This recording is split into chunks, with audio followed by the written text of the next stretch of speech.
கர்த்தருடைய பிரசன்னமும் கர்த்தருடைய தயவும் நம்மோடு கூட இருக்கிறது. ஆமென்.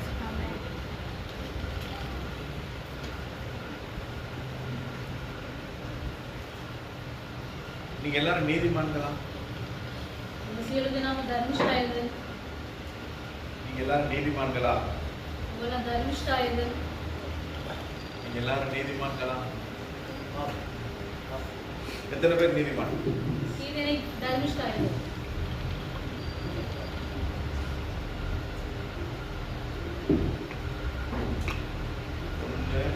எங்க தூக்குற கையை 1 2 3 4 5 6 7 8 9.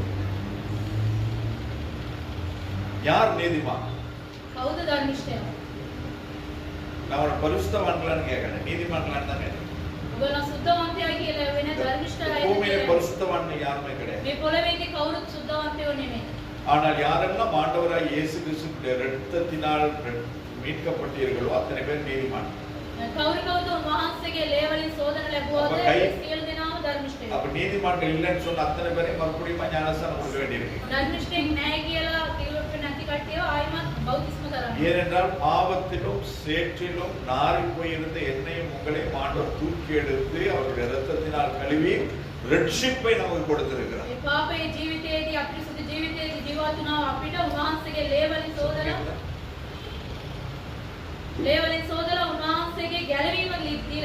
அப்புறம் அந்த ரட்சிப்பை கொடுத்த ஆண்டவர் நம்மை நீதிமானாய் மாற்றியிருக்கிறார். அப்ப இன்னும் நாங்கள் நீதிமான் விலையில்லை என்று சொன்னால் அப்படியே வாழ்க்கையில் எங்கேயோ ஒரு இடத்துல பிரச்சனை இருக்கு.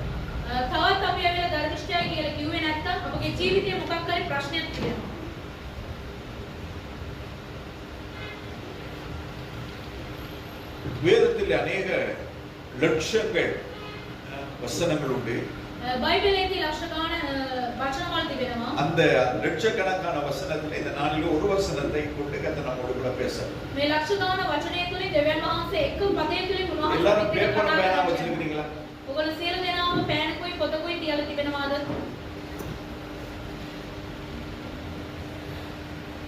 அந்த அந்த பேப்பரும் பெண்ணும் இருந்ததுன்னா அதுல நீங்க செய்யறதான ஒரு பாவத்தை பட்டியல் போட வேணாம். அது ஒண்ணு முக்கியமான ஒரு பாவம், என்னால விட முடியாத ஒரு பாவம். அப்படி இல்லைன்னா நான் அன்றாடம் செய்கிற ஒரு பாவம், இன்னைக்கு காலையிலையும் செஞ்சுட்டு வந்த பாவம். நான் சொல்ல இன்னைக்கு நான் காலையில ஒண்ணுமே செய்யலையே, சர்ச்சுக்கு தானே வந்திருக்கிறேன். யாருமே டென்ஷன் ஆக மாட்டீங்களா? யாரையாவது திட்டாம மாட்டீங்களா? முன்னுக்கு போன ஆட்டோ கார்டு திட்டலையா? இதெல்லாம் பாவம் தான். நம்முடைய கண்களில் நாம் நினைக்கிறோம் கொலை செஞ்சாதான் பாவம்.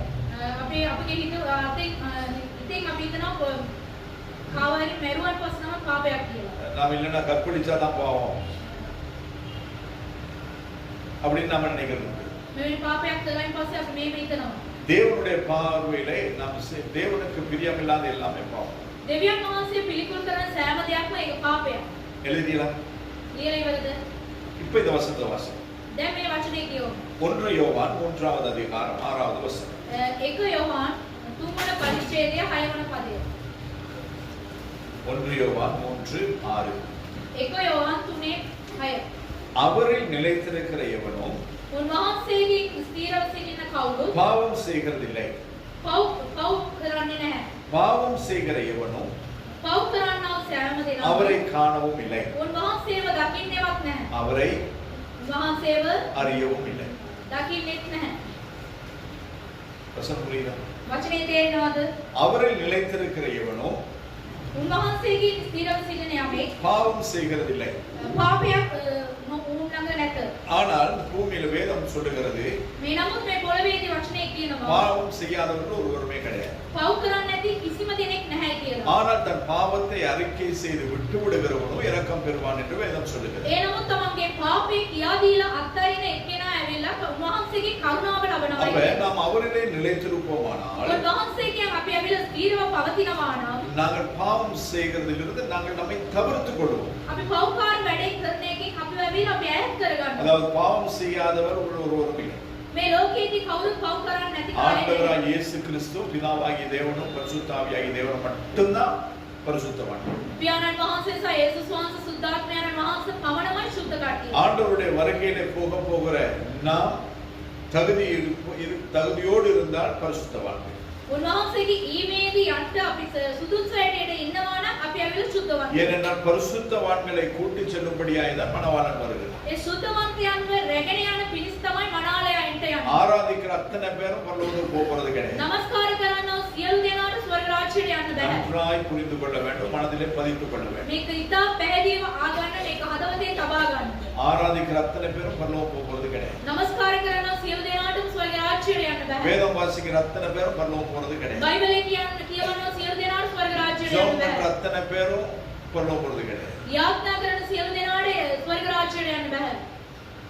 ஜெபம் பண்ணும் பொழுது යාඥා කරන විට நாம் எல்லாருக்கும் ஜெபம் பண்ணுவோம். අපි හැම දෙනාම උදෙසා යාඥා ஜெபம் பண்ண කරනවා. உட்காரும் பொழுது ஞாபகம் வர்றவங்க எல்லாத்தையும் ஜெபம் பண்ணுவோம். යාඥා කරන වාඩි වුණායින් පස්සේ මතකේ තියෙන සියලු දෙනාට යාඥා அப்ப කරනවා. நமக்கு விரோதமாய் செய்த யாரோ அவரையும் கூட நாங்க ஜெபம் பண்ணும் பொழுது ஞாபகத்துல வரும்.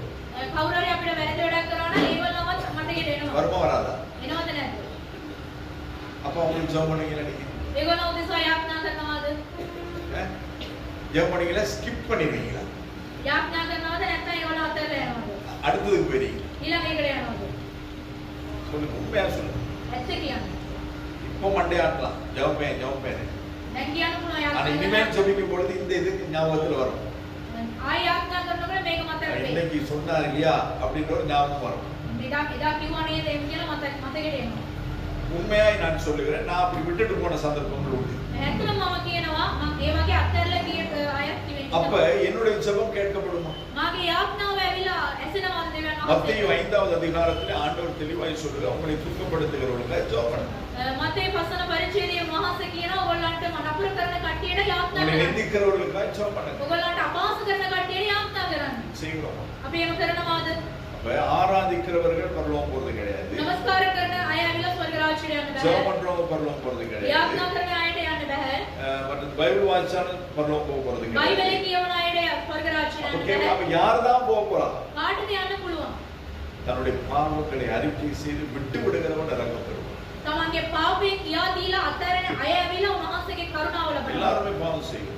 හැමෝම පව්කාරක වැඩ කරනවා. பாவம் செய்யாத ஒருத்தருமே கிடையாது. පව් කරන්නේ නැති කවුරුත් නැහැ. ஆனால் தாவீது பாவம் செய்தான். ඒ නමුත් දාවිත් පව් කරා. அவனுடைய பாவத்தை தீர்க்கதரிசி சுட்டி காட்டின பொழுது ඒ ඔහුගේ පාපය ඇවිල්ලා අනාගත වස්තු ඇවිල්ලා කියලා දෙන அந்த විට பாவத்துக்காய் அவன் மனம் வருந்தினான்.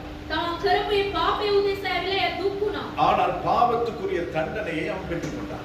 ඒ තමන් කරපු පාපයට ඒ විපාකය ඔහු ලබා ගත්තා. அப்ப நீதிமான்களுக்கு பூமியிலே சரி கட்டப்படும்.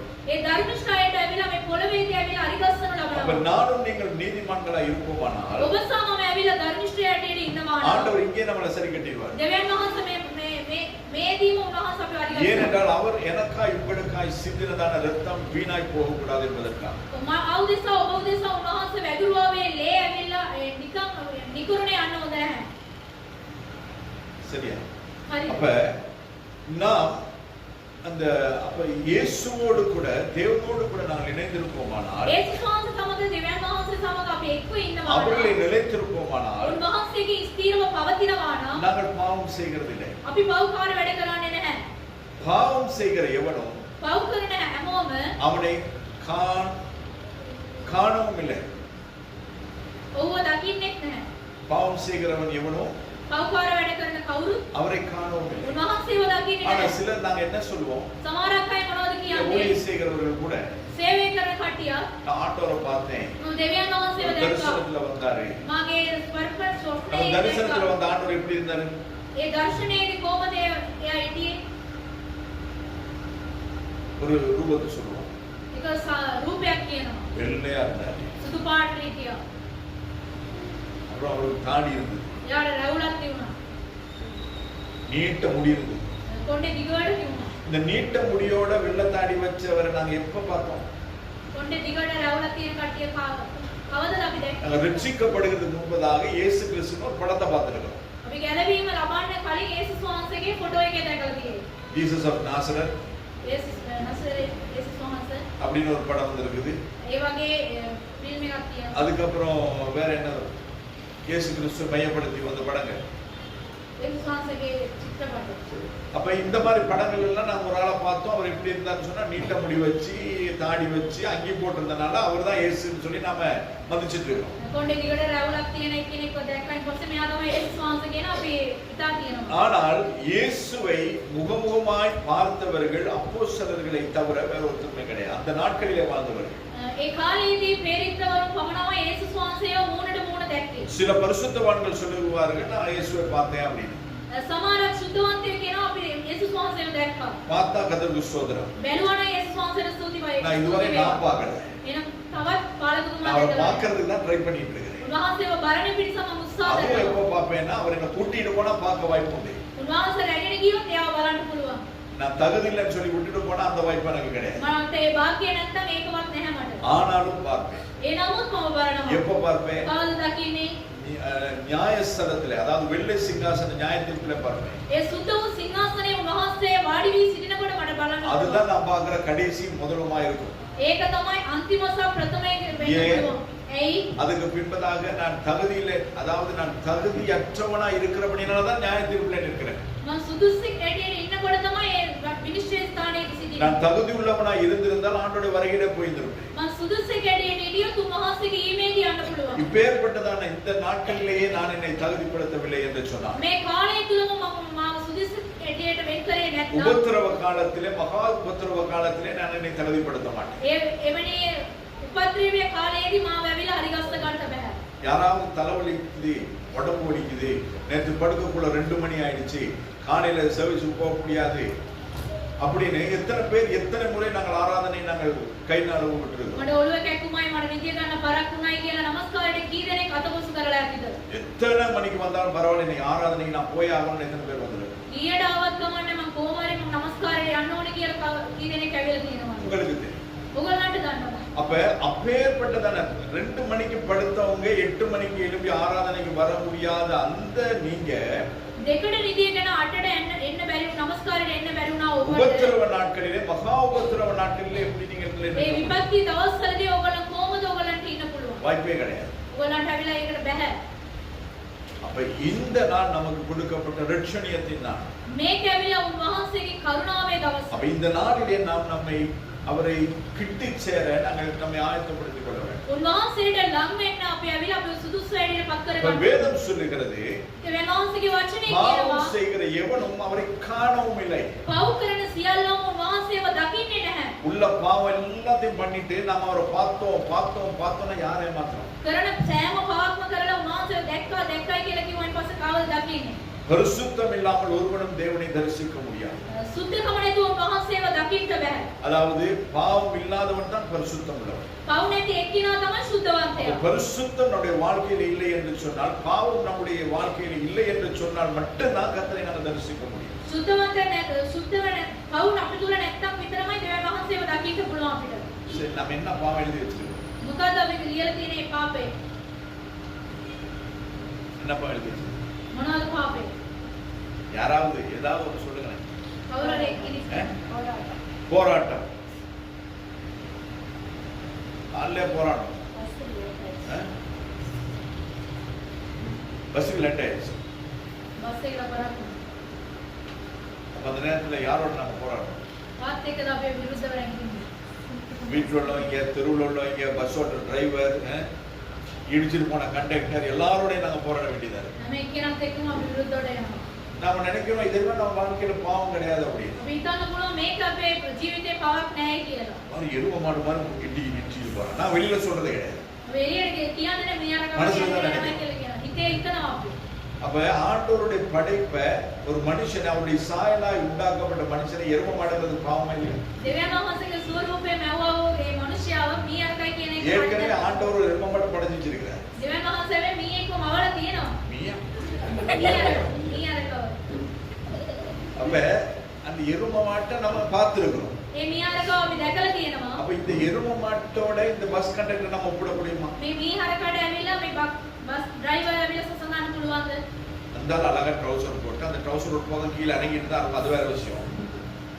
ஏன்னா சில்லர் ஒரு பக்கம் எல்லாம் அப்படி போட்டு நிறைய கண்டக்டர் மாட்டக்கு அப்படிதான் இருப்பாங்க. அப்ப நம்ம என்ன செஞ்சுட்டு நம் அறியாமலே அன்றாடம் நம்ம ஏதாவது ஒன்று செய்துட்டே தான் இருக்கும். யாராவது ஒருத்தர் யாராவது ஏதாவது கேள்வி கேட்கும் பொழுது ஏதாவது சொல்லும் பொழுது கணவனாய் இருக்கலாம், மனைவியாய் இருக்கலாம், பிள்ளைகளாய் இருக்கலாம், உறவுகளாய் இருக்கலாம், வேலை தரத்திலே இருக்கலாம், எங்கேயாலும் இருக்கலாம். அப்ப அப்படி இருக்கும் பொழுது யாராவது ஏதாவது கேள்வி கேட்கும் பொழுது சந்தோஷமா பதில் சொல்லுவீங்களா? எத்தனை பேர் எரிச்சலோட கூட பதில் சொல்லுவீங்க? எத்தனை பேர்?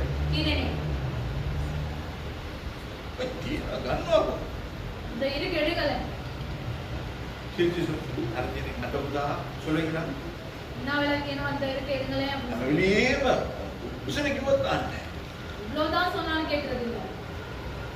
இது என்ன? இது நம்ம செய்யற பாவம். அதாவது நாம் செய்கிறதான எல்லாவற்றிலும் ஏதோ ஒரு இடத்துல நாங்கள் பாவம் செய்கிறவர்களா இருக்கிறோம். அப்ப இவ்வளோ செஞ்சுட்டு ஆண்டவரை பார்த்தேன் எப்படி நாம வாய் பூசாம சொல்ல முடியும்?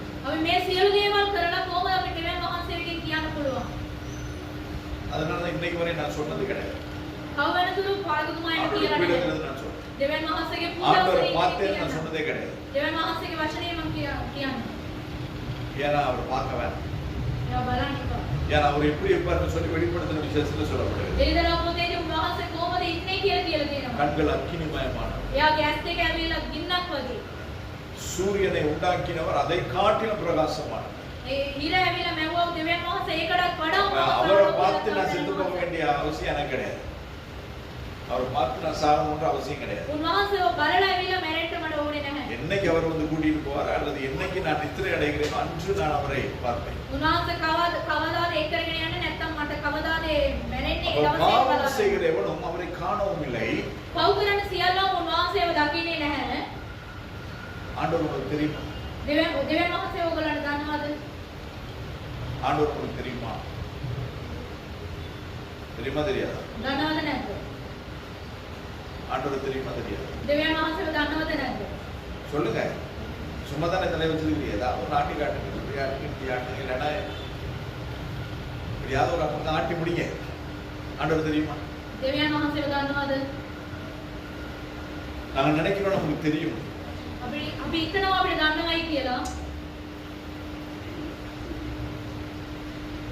திருமணமாகி எத்தனை வருஷம்?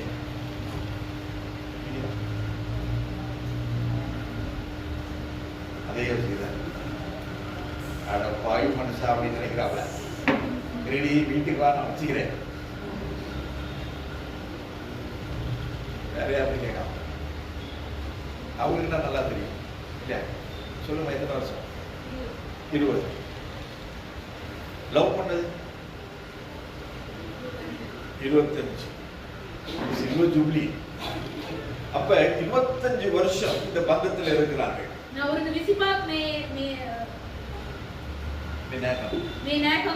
அப்ப 25 வருஷங்கள் வாழ்கிற பொழுது 100% 100% என் புருஷனுக்கு இதை பிடிக்கும் தெரியுமா? சில நேரம் தெரிஞ்சு வச்சிருக்கோம். ஆனால் அந்த காலங்கள் உருண்டோடும் பொழுது இன்னைக்கு அதாவது 25 வருஷங்களுக்கு முன்பதாகவும் அல்லது 20 வருஷங்களுக்கு முன்பதாகவும் அல்லது 10 வருஷங்களுக்கு முன்பதாகவும் விரும்பினதான விருப்பங்கள் எதிர்பார்த்ததான எதிர்பார்ப்புகள் இன்னைக்கு இருக்கணும். அப்ப இன்னைக்கு அவர் என்ன எதிர்பார்க்கிறார் நமக்கு தெரியுமா? இன்னைக்கு அவர் என்ன என்னிடம் விரும்பார்னு சொல்லி தெரியுமா? சகோதரன் வெளிநாட்டுக்கு போயிருக்கார். அவர் வாரம் வருஷம் மே மாசம் வருவார்னு எதிர்பார்த்துட்டு இருக்காங்க. ලබන අවුරුද්දේ මේ මාසේ එනවා කියලා அப்ப බලාපොරොත්තු மே වෙනවා. மாசம் வரும் பொழுது அவர் என்ன எதிர்பார்ப்போடு கூட வருவார்னு அவங்களுக்கு தெரியுமா? එයා එන විට ඇවිල්ලා මොන බලාපොරොත්තුවෙන් එනවද කියලා දන්නවද? இதுதான் நம்முடைய கர்த்தராகிய இயேசு கிறிஸ்து. මේක තමයි අපේ දෙවියන් වහන්සේ යේසුස් වහන්සේ. 2000 வருஷங்களுக்கு முன்பதாக அவர் ரட்சி அந்த பூமிக்கு வந்து அவர் எனக்காய் ஜீவனை கொடுத்த பொழுது අවුරුදු 2000කට කලින් උන්වහන්සේ මේ පොළොවට ඇවිල්ලා උන්වහන්සේගේ ජීවිතය දුන්නායින් පස්සේ அன்று இருந்த சூழ்நிலையிலே அவர் யாருக்காய் வந்தார்? එදා තිබුණා වූ වාතාවරණය උන්වහන්සේ කවුරුද? யூதர்களுக்காய் வந்தார். යුදෙවරුන් උදෙසා ආවා. யூதர்கள் அவரை ஏற்றுக்கொள்ளவில்லை. යුදෙවරුන් වහන්සේව පිළිගත්තේ නැහැ. அந்நியர்களாகி எனக்காய் உங்களுக்காய் அவர் ஜீவனை கொடுத்தார். අන්‍ය ජාතිය වුණා ඔබ උදෙසා මා උදෙසා උන්වහන්සේගේ ජීවිතය දුන්නා. இனிமேல் பிறக்க போகிறதான கடைசி குழந்தை வரைக்கும் அவர் நமக்காய் ஜீவனை கொடுத்திருக்கிறார். උන්වහන්සේ ආයෙ ඉපදින්නා වූ අන්තිම දරුවා උදෙසා උන්වහන්සේගේ ජීවිතය அப்ப දීලා அவர் තිබෙනවා. வரும் பொழுது நம்மிடத்தில் எதிர்பார்க்கிறதான காரியங்களை நாங்கள் அறிந்திருக்கிறோம். උන්වහන්සේ එන විට උන්වහන්සේ අපේ බලාපොරොත්තු වෙනා වූ කාර්යය අපි ඇවිල්ලා දැන සිටිනවාද? தெரியுமா? උන්වහන්සේගේ කැමැත්ත කුමක්ද කියලා දන්නවද? எதுவுமே தெரியாம මොනවත් දන්නේ නැතුව ஆண்டவரை பார்த்தேன், ஆண்டவரை கேட்கிறேன்னு இப்படி சொல்றது. මම දෙවියන් වහන්සේට දැක්කා දෙවියන් වහන්සේගෙන් ඇහුවයි කියන පිට நிறைய பரிசுத்தவான்கள், බොහෝ සුද්ධවන්තයෝ நிறைய ஊழியர்கள் ගොඩක් සේවකයන් சொல்லுவாங்க. කියනවා நானும் கேட்டு அப்படியே இருக்கிறேன். පාලකතුමා තේමාල ஆவியானவர் சொன்னார், ආඥාන වහන්සේ කිව්වා பிதாவாகிய தேவன் சொல்லுகிறார் පියාණන් වහන්සේ දෙවියන් அப்படின்னா වහන්සේ அதுக்கு කිව්වා மேல நம்ம ஒண்ணுமே சொல்ல முடியாது. ඊට පස්සේ නම් මොකක් කියන්න බෑ. ஆனால் එනමුත් அவர்களுடைய வாழ்க்கை தேவனோடு கூட எப்படி இருக்குது என்று நான் பார்க்கிறேன். ඒගොල්ලන්ගේ ජීවිතේ දෙවියන් වහන්සේත් එක්ක කොහොමද තිබෙනවද කියලා අපි බලන්න ඕනේ. வசனத்துல 3 பகுதி. වචනයේ නැවිලා කොටස් තුනක් அவரை තිබෙනවා. நிலைத்திருக்கிற எவனும் பாவம் செய்கிறதில்லை. උන්වහන්සේගේ පවතින කවුරේ නමුත් පව් කරන්නේ නැහැ. பாவம் செய்கிற எவனும் அவரை காணவும் இல்லை, පව් කරන කවුරුත් ඇවිල්ලා උන්වහන්සේව දකින්නේවත් அவரை නැහැ. அறியவும் இல்லை. උන්වහන්සේව ඇවිල්ලා දකින්නෙත් නැහැ. அப்ப அவரை நாங்கள் அறிய வேண்டுமானால், උන්වහන්සේව අපි දකින්න அவரை ඕනේ காண නම් வேண்டுமானால் උන්වහන්සේව අපි දකින්න ඕනේ නම් சிம்பிள் ලේසි වැඩ. வாசியம். පව් කරන්නේ නැතුව සිටින්න ඕනේ. எப்படி செய்யாம இருக்கிறது? කොහොමද අපි කරන්නේ නැතුව ඉන්නේ? பாவம் நிரம்பின உலகத்துல வாழ்கிறோம். පව් පිරිච්ච වූ ලෝකේ අපි ජීවත් වෙන්නේ. தாமரை எங்க இருக்குது? නිරුමල කොහෙද කියන්නේ? சேற்றுல. මඩේ කියන්නේ. ஆனா தாமரையில சேர்றதுக்கு தான். ඒ මඩේ ඇවිල්ලා මඩ ගෑවිලා තියනවාද ඒ නිරුමලේ? அத போலதான் நாம இருக்கோம்.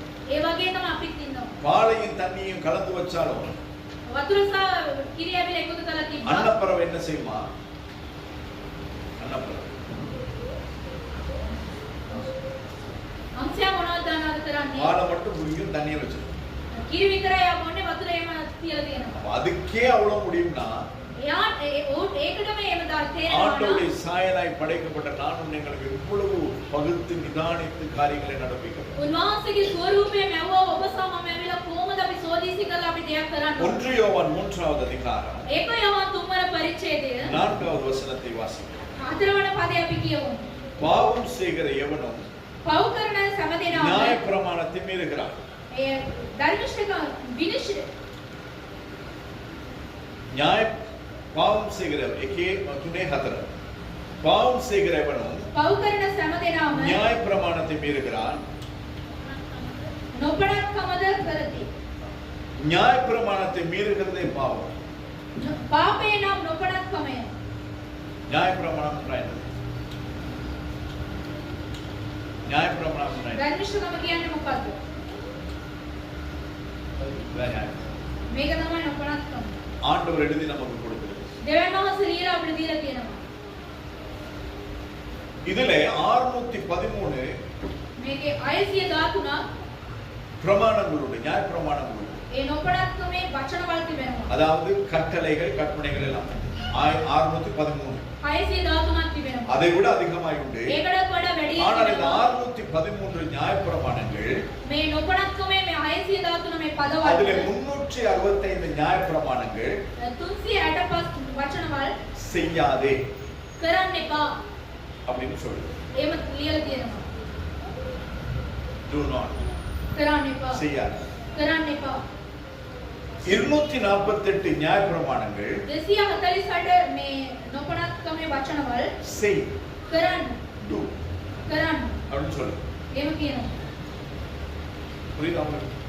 තේරෙනවද? 613 நியாயப்பிரமாணத்திலே 613 වන கட்டளைகளிலே මේ වන අනවල් වල அதனால தான் ஆண்டவர் வேதத்தில் எழுதும் பொழுது சொல்றாரு கற்பனைகள் நியாயப்பிரமாணங்கள் பிரமாணங்கள் அப்படின்னு சொல்லி சொல்லுகிறதான காரியங்கள் அதான் මේ වගේ උන්වහන්සේ අනමාගේ වචනයම කියලා මෙහෙම තමයි ලියලා. அதுல செய்ய வேண்டியது உண்டு செய்ய வேண்டாதது உண்டு. අපි කරන යුතු දේවල් තියෙනවා කරන්න නැති දේවල්. அதாவது ஆண்டவர் செய்ய என்று சொன்னது உண்டு செய்ய வேண்டாம் என்று சொன்னது உண்டு. දෙවියන් වහන්සේ මේක කරන්න කියලා තියෙනවා කරන්න එපයි කියලා තියෙනවා. அது போக 10 கட்டளைகள் உண்டு.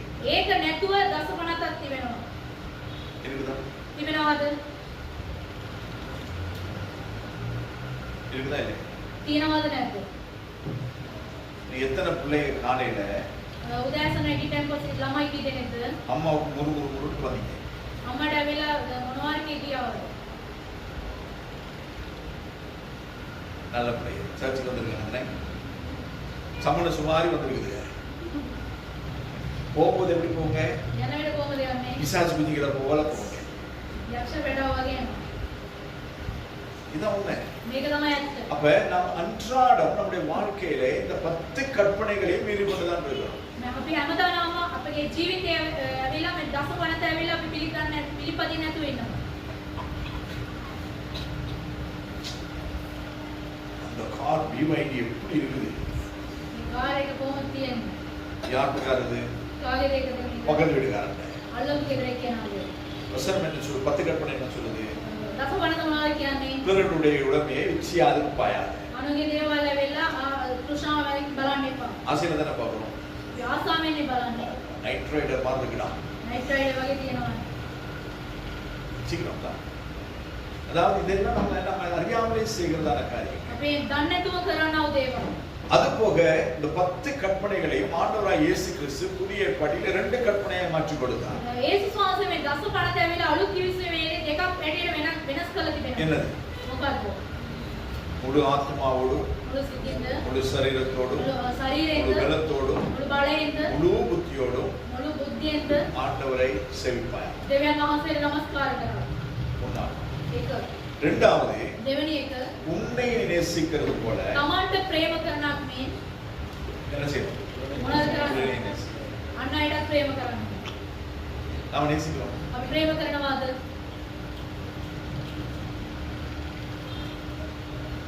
உதாரணம், උදාහරණයක්. கை கழுவ நிக்கிறோம் டப்பு கிட்ட. අපිට අපේ ගාව අතෝදාන්න ඉන්නවා. ஒரு ஆள் ஏற்கனவே கழுவி நிற்பான். කෙනෙක් ඇවිල්ලා ඕදෝද ඉන්නවා. அப்படின்னா அதுக்கு பின்னாடி இன்னொரு ஆள் நிற்பான். නැත්නම් ඒකට පිටපස්ස තව එක්කෙනෙක්. நாம என்ன செய்யுது?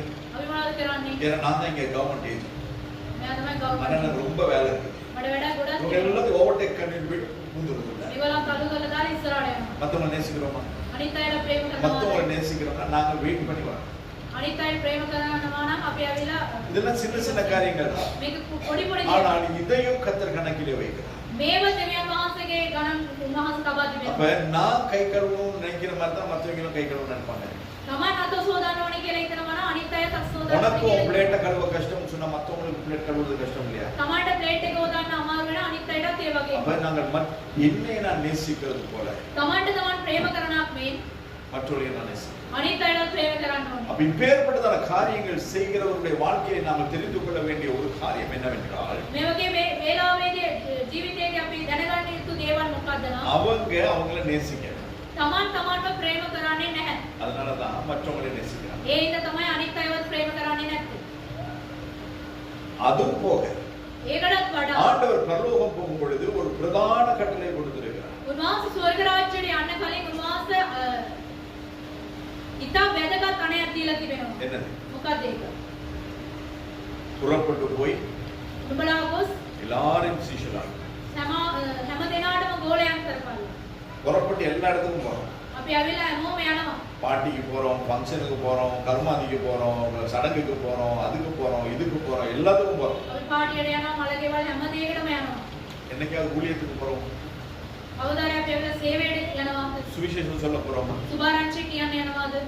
ஆண்டவர் சொன்னதான பிரதான கட்டளை அதான். දෙවියන් වහන්සේ කිව්වා වූ ඉතා எல்லாரும் වැදගත් சுவிசேஷம் වූ சொல்லு.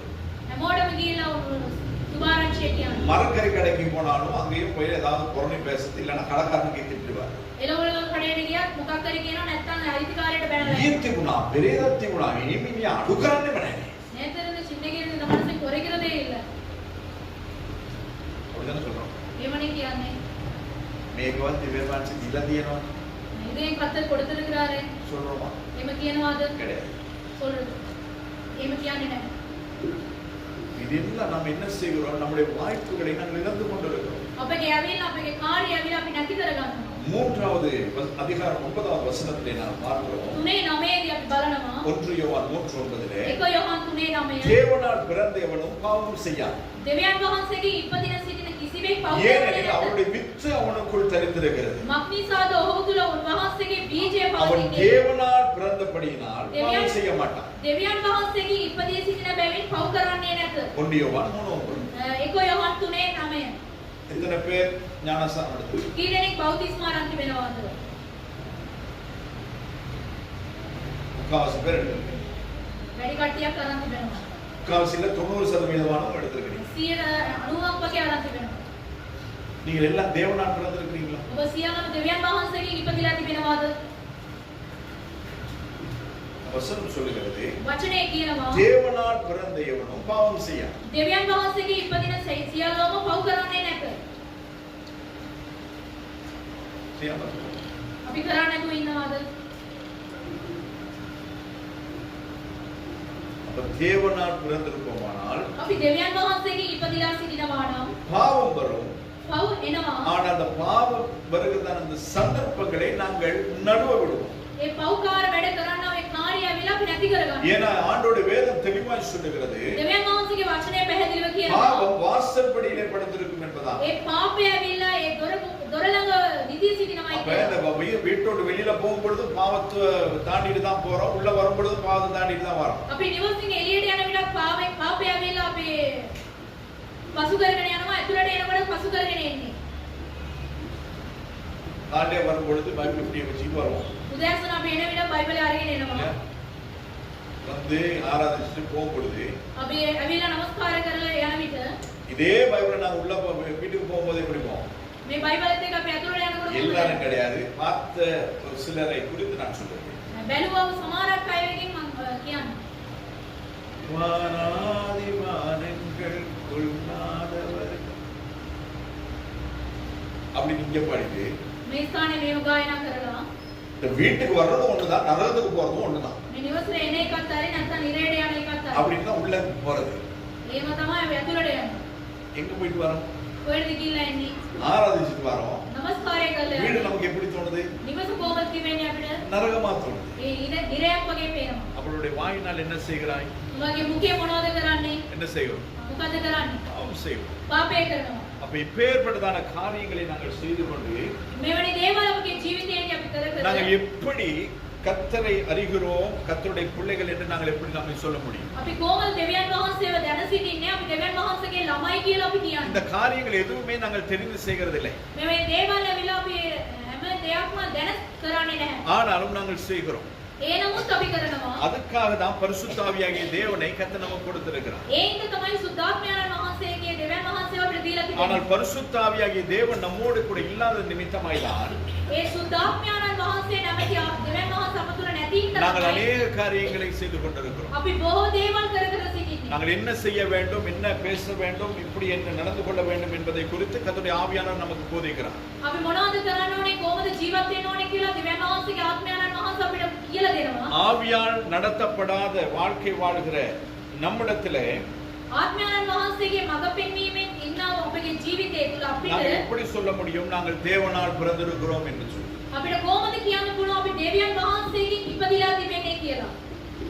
எப்ப நாங்க தேவனால் பிறந்தோம் කවදද අපි දෙවියන් වහන්සේගෙන් ඉපදුනේ? என்று நாம் கர்த்தராகிய இயேசு கிறிஸ்துவை நம்முடைய வாழ்க்கையில சொந்த இரட்சகராய் ஏற்றுக்கொண்டு කවදද උනා යේසුස් වහන්සේ අපගේ ගැලවුම් කරුවෙක් හැටියට පිළි අරගෙන பாவங்களை அறிக்கை செய்து අපගේ පව්කාර වැඩ කියලා දීලා விட்டு ඒව අතහැරලා மூழ்கி ஞானஸ்தானம் எடுத்து අපි ඇවිල්ලා බෞද්ධිස්ම ආරම්භ சபையிலே தேவனை ஆராதிக்க ஆரம்பிக்கிறோமோ සභාවේ අපි දෙවියන් වහන්සේව නමස්කාර அன்று කරන්න நாம் පටන් தேவனுடைய ගන්නවාද? பிள்ளைகளாய் மாறி එදා අපි දෙවියන් වහන්සේගේ දරුවෙක් හැටියට වෙනස් වෙනවා. இன்னைக்கு நாம் பிள்ளைகளாய் இருக்கிறோமா?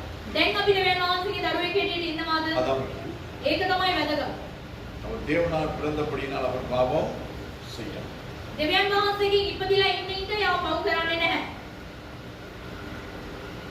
பாவம் செய்கிறவன் தேவனால் பிறந்தவன் கிடையாது. පව් කරන එක්කෙනා දෙවියන් වහන්සේගේ ඉපදුන එක්කෙනෙක් பாவம் නෙවෙයි. செய்வோம், පව් කරනවා. பாவம் செய்யவில்லை என்று சொன்னா மனுஷர்கள் கிடையாது. පව් කරේ නැත්නම් අපි මනුෂ්‍යයන් නෙවෙයි. ஆனால் ஒரே பாவத்தை நாங்கள் ரிப்பீட் பண்ண முடியாது. අපි එකම පාපය ඇවිල්ලා නැවත නැවත කරන්න ඕනේ නැහැ. ஆராதனைக்கு நெட் போடணும்னா போடணும். නමස්කාරේ net එක දාන්න ඕනේ නම් දාන්න ඕනේ. இல்லனா நாங்க தப்பு பண்றோம். නැත්නම් ඒක ஒரு நாள் ரெண்டு நாள் ஓகே.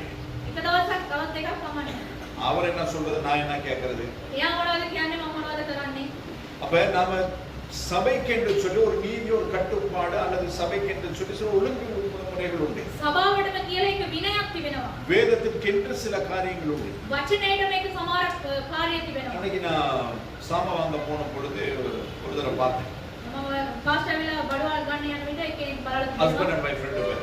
ස්වාමි පුරුෂයා සහ භාර්යාව. ஹஸ்பண்ட் காது குத்தி தொங்கட்டா போட்டுட்டு இருக்காரு. හස්බන්ඩ් ඇවිල්ලා කන විදලා තිබෙනවා. மனைவி භාර්යාව ஒண்ணுக்கு 3 குத்தி இருக்காப்ல. එකකට 3ක් විදලා තිබෙනවා.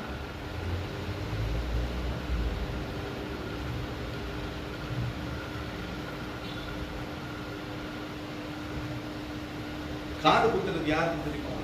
කන විදිනේ කවුද කියලා දන්නවද? யார்? කවුද? நான் பாஸ் இது கூட தெரியாத ஆசாரி தானே காது குத்துவான். அடிமைகளுக்கு தான் காது குத்துறது. වහල්වලට තමයි කන විදින්නේ. அப்படிதான் வேதம் சொல்லுகிறது. ඒක තමයි වචනේ කියන්නේ. அது கதவு சந்தில வச்சு அடிப்பாங்க காதை. ඒ දොර ගාව තියලා එහෙම ගානවා. வேறனா வேதத்துல இருக்குது வாசிச்சு பாருங்க. බයිබලේ තියෙනවා කියවලා බලන්න. அப்ப இந்த அடிமைகளா இருக்கிறவர்களை காது குத்தி அதாவது காதுல ஓட்ட போட்டு இவன் என்னுடைய அடிமை என்று சொல்லி அவர்களை என்னது அவர்களுக்கு அடிமையாய் தெரிந்தெடுக்கிறதுக்கு ஒரு அடையாளம் தான் அது.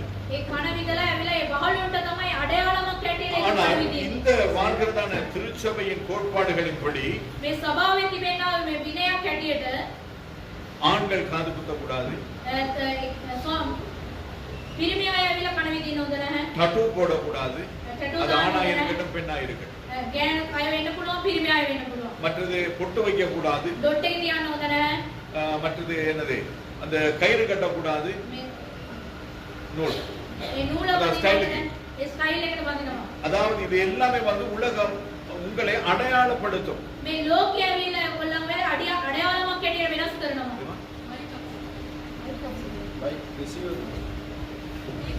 கேக்குது வயசு போச்சு நினைக்கிறேன். கேக்குதா? ஓகேயா?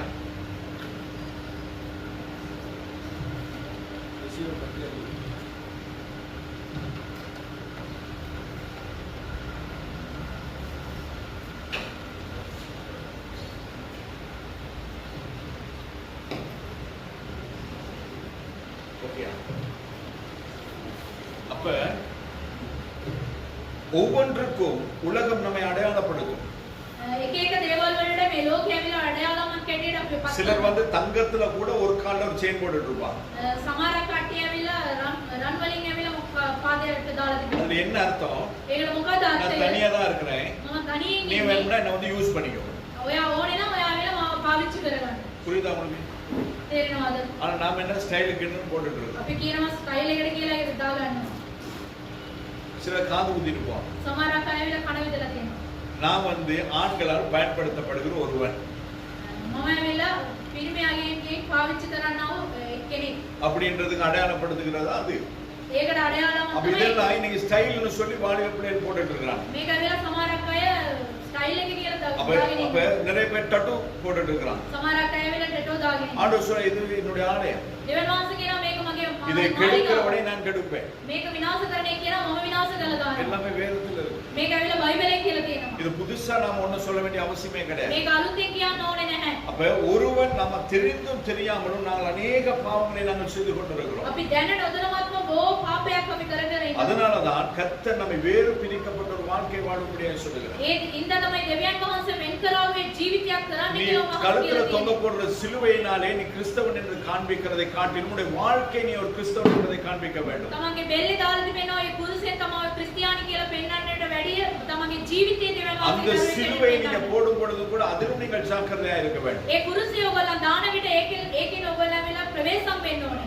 இயேசு கிறிஸ்துவை அறைந்த சிலுவையிலே மேற்பகுதி சின்னதாகவும் கீழே நீட்டமாகவும் இருந்தது. යේසුස් වහන්සේ නැගසුවා කුරුසියට ඇවිල්ලා උඩ ඇවිල්ලා முடி. පොඩියටයි පල්ලේ ඇවිල්ලා ලොකුවට. ஆனால் இன்று வாலிப வாலிபர்கள் போட்டிருக்கிற அந்த சிலுவையிலே மேற்பகுதி நீட்டமாயும் கீழ்ப்பகுதி சின்னதாகவும் இருக்கிறது. දැන් තරුණයන් දාලා තියෙන කුරුසිය ඇවිල්ලා උඩ ඇවිල්ලා ලොකු වඩා පල්ලෙය පොඩි එකක් තිබෙනවා. அது அதன் அர்த்தம் என்ன?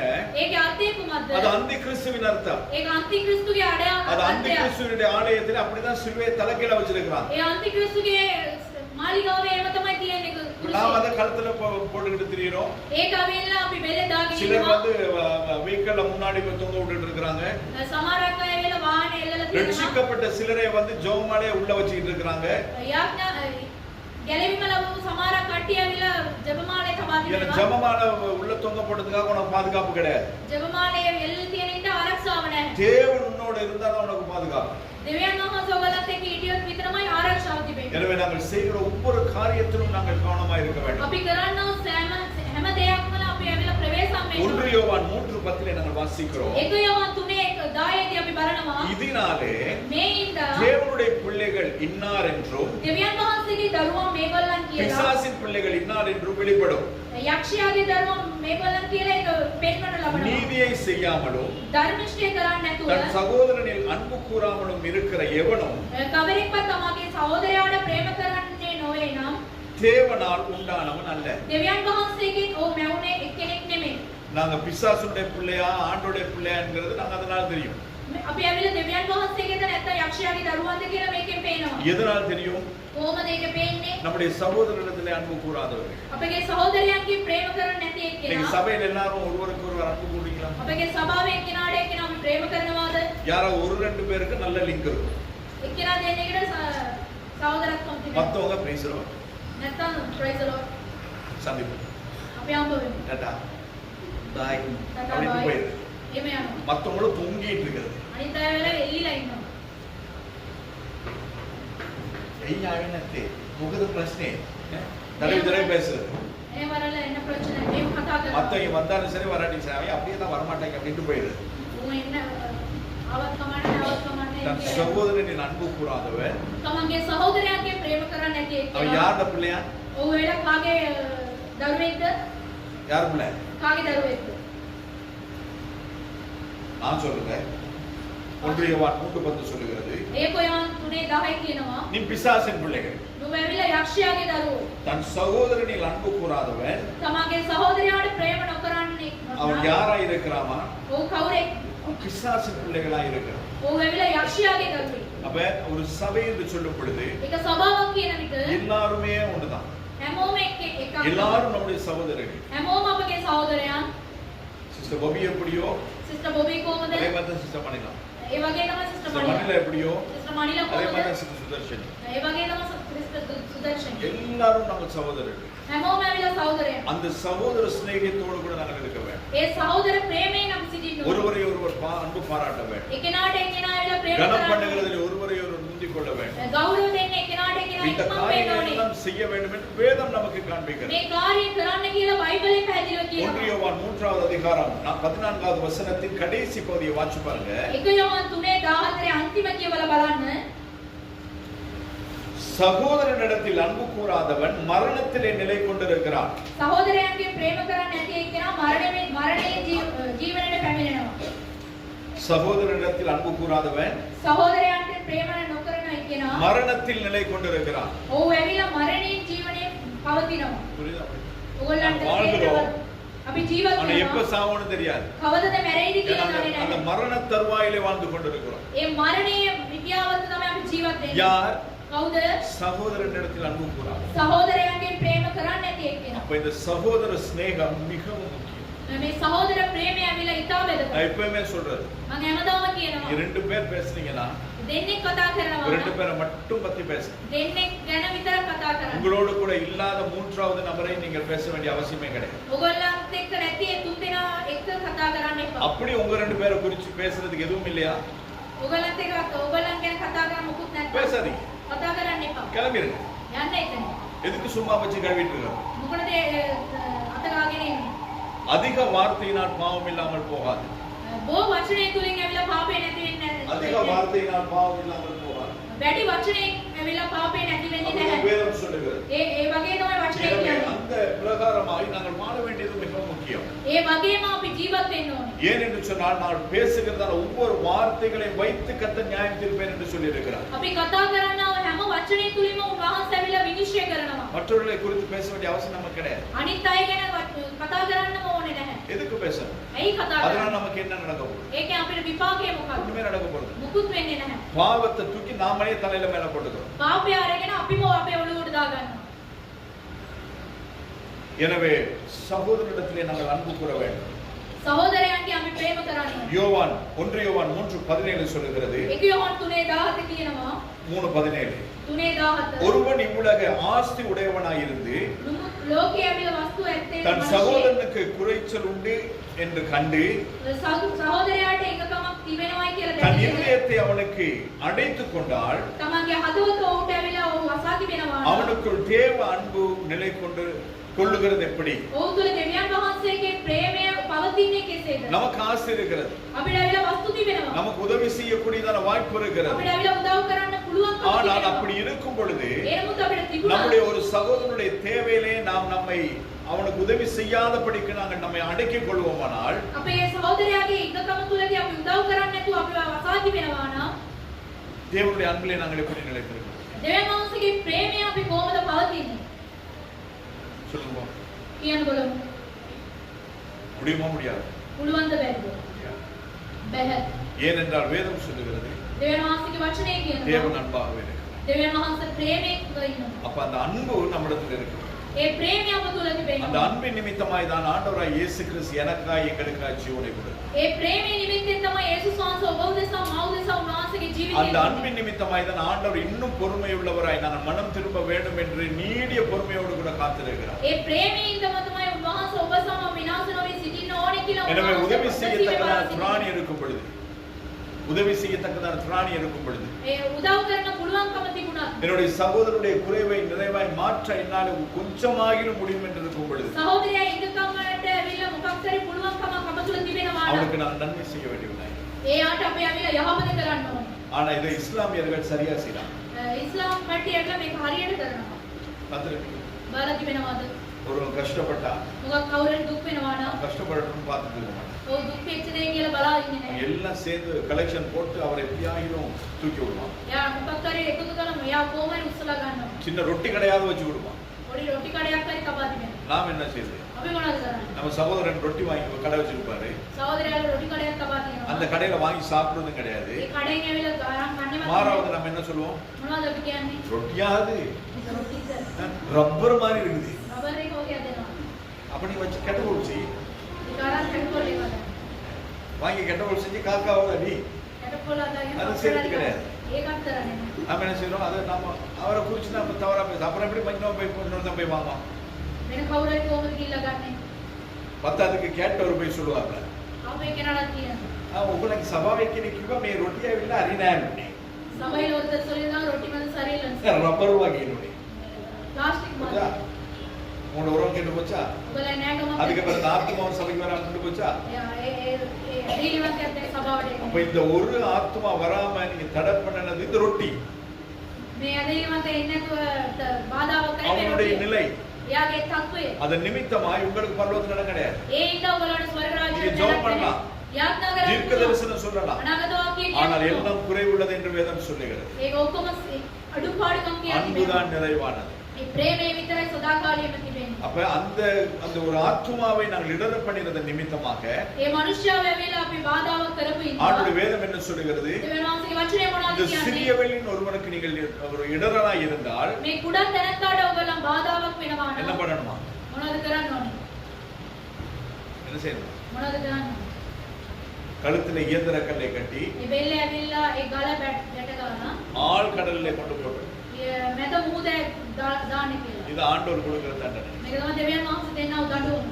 அப்ப நம்ம ஒரு ஆளை சபைக்கு வராம பண்ணினால் එක්කෙනෙක්ව සභාවට එන්නේ නැති சபையில කරලා இருக்கிற ஒரு ஆளை நாங்கள் இடர பண்ணினால் සභාවට එන්නව එක්කෙනෙක්ට බාධාවක් ஒரு ඇති කරලා சிறுவனுடைய விசுவாசத்தை நாங்கள் தளர்ந்து போக பண்ணினால் ඒක කුඩා තැනත්තාගේ ඇදහිලා நம்மோடு නැති கூட சேர்ந்து ஆராதிக்கிற ஒருவருடைய இருதயத்தை வேதனைப்படுத்தினால் අපිත් එක්ක නමස්කාර කරන්න ඒ මිනිස්සෙක්ගේ හදවත අපි ඇවිල්ලා වේදනාවට පත් කරොත් நாங்கள் என்ன பண்றோம்? இடரல் உண்டாகும். අපි මොනවද කරන්නේ? උන්ට ඇවිල්ලා අපි බාධාවක් அப்ப වෙනවා. நமக்கு பரலோகத்துல இடம் கிடையாது. අපිට ස්වර්ග රාජ්‍යයට තැනක් නැහැ. ஆண்டவர் சொல்றா அவன் கழுத்துல கட்டி கொண்டு கடல்ல போட்டு ඔහුගේ බැලේ බෙල්ලේ ගැට ගාලා அவன் வெளியே வரக்கூடாது. එයා එළියටම එන්න හොඳ නැහැ. அப்ப நாம் நம்முடைய சகோதரர்களை நாங்கள் நேசிக்க வேண்டியவர்களாக இருக்கிறோம். අපගේ සහෝදරයන්ට අපි ප්‍රේම කරන්න ඕනේ. 1 யோவான் 3:20வது வசனத்தின் முதல் பகுதி. ඒක යෝහන් 3:20 1 யோவான் 3வது அதிகாரத்தை ஃபுல்லாவே நீங்க வீட்ல போய் வாட்ச் பாருங்க. ඒක යෝහන් 3 වෙනි පරිච්ඡේදය ගෙදර ගිහලා அதுல முதலாவது பகுதி 20வது வசனத்தின் முதலாவது பகுதி சொல்லுகிறது 20 පළවෙනි කොටස කියනවා நம்முடைய இருதயமே நம்மை குற்றவாளிகளாக தீர்க்குமானால். අපගේ හදවතම අපිව ඇවිල්ලා පාපේ කැඩෙන වෙන් කරනවා. யார் வந்து சொல்ல தேவையில்ல. කවුරුත් කියන්න ඕනේ நீங்க නැහැ. இத பண்ணிட்டீங்க, ඔයා මේක කරා, நீங்க இத செஞ்சிட்டீங்க. ඔයා මේක කරා. சிலர் நாமளே சொல்லுவோம் இல்லையா, අපිම කියනවා. நாமளே தனியா பேசுகிறது. අපිම තනියෙන් කතා කරගන්න. நான் இது சொல்லாம இருந்திருக்கலாம் இல்லையா, මේක අපි කියන්නේ නැතුව ඉන්නේ நான் இதை කොහොමද? செய்யாம இருந்திருக்கலாம் இல்லையா, මේක කරන්නේ නැතුව நான் ඉන්නේ இங்க போகாம இருந்திருக்கலாம் இல்லையா, යන්නේ නැතුව මේක இதை நான் பார்க்காம இருந்திருக்கலாம் இல்லையா, මේක බලන්නේ නැතුව හිටියොත් හොඳයි. சொல்றோமா இல்லையா. අපි කියනවද அப்ப නැද්ද? நம்முடைய இருதயமே நம்மை குற்றவாளிகளாய் நியாயம் தீர்க்கும் என்றால் අපගේ හදවතම අපිව දෝෂාරෝපණය කරනවා නම් ஆண்டவர் நம்ம நியாயம் தீர்ப்பாரா? දෙවියන් වහන්සේ විනිශ්චය කරයිද නැද්ද? எனவே நாங்கள் குற்றமற்றவர்களாய் இருக்கிறோம். අපි ඇවිල්ලා පව් කරන්නේ නැති நான் மறுபடியும் சொல்லுகிறேன், මම නැවත වතාවක් பாவம் කියනවා. செய்யாதவர் யாருமே கிடையாது. පව් කරපු නැති අය කවුරුත් නැහැ. கேட்கிற நீங்களும் செய்றீங்க, பேசுற நானும் செய்கிறேன். ආන්නා ඔබත් කරනවා, කතා කරනවා, මමත් කරනවා. ஆனால் அதுவே நம்ம வாழ்க்கையா மாறிடக்கூடாது. ඒකම අපගේ ජීවිතයේ වගේ இது වෙනස් වෙනවා. பாவம் என்று கர்த்தருடைய ஆவியானவர் நமக்கு போதித்து உணர்த்தும் பொழுது මේක පාපේ කියලා ආත්මයන් වහන්සේ අපි උන්වහන්සේ කියලා දෙනකොට அதிலிருந்து நாங்கள் வெளியில வருவோம். ඒකෙන් අපි එළියට එන්න ඕනේ. அதிலேயே நாம் இருக்கக்கூடாது. ඒකෙන්ම ඉන්න හොඳ නැහැ. 1 யோவான் 3:24 நாங்கள் வாசிக்கிறோம். 1 යෝහන් 3:24 දී අපි බලමු. அவருடைய கட்டளைகளை கைக்கொள்ளுகிறவன் அவரில் நிலைத்திருக்கிறார், උන්වහන්සේගේ ආඥා පවත්වන්නා උන්වහන්සේ තුල පවතී. அவரும் அவனில் நிலைத்திருக்கிறார். උන්වහන්සේද ඔහු තුල පවතින සේක. அவர் நம்மில் நிலைத்திருக்கிறதை උන්වහන්සේ අප තුල සිටින ඉන්නා. அவர் நமக்கு தந்தருளின ஆவியினாலே அறிந்திருக்கிறோம். උන්වහන්සේ අපට දීලා තිබෙනා ආත්මයන්න් වහන්සේගෙන් අපි දැන සිටිනවා. அவருடைய கட்டளைகளை கைக்கொள்ளுகிறோம். උන්වහන්සේගේ ආඥා අපි තුල පවතිනවා නම් கைக்கொள்ளுகிறோமா? අපේ ආඥාව පවතිනවද අපේ அவருடைய ජීවිතේ? கட்டளைகளை நாங்கள்